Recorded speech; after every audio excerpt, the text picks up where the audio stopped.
Топлотниот бранд ќе се задржи во наредните денови на територијата на државата. Температурите надминуваат на 40 степен. Докторите се со постојан апел до граѓаните да седат во домашни услови.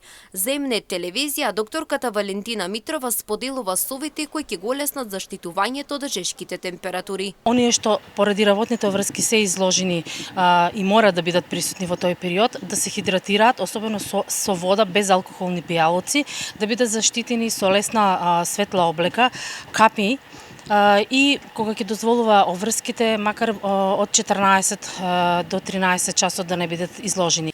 И Министерството за здравство апелира да се почитуваат општите препораки за заштита на здравјето. Се препорачува во текот на екстремно топли денови да се остане во затворени простори, предциклиматизирани, при неопходен престој на отворен простор во овој период да се најде можност за одмор под сенка, да се носи светла и лесна облека, а при директна изложеност на сонце заштитни очила и капа.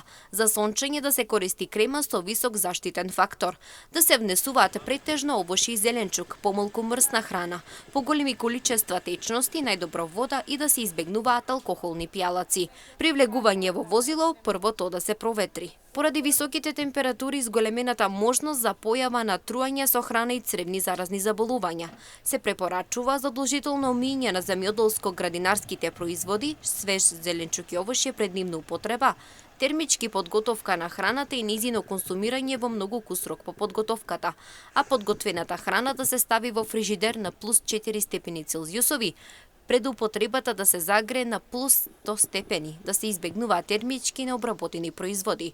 Хронично болните редовно да ја земат припишаната терапија во консултација со матичен лекар.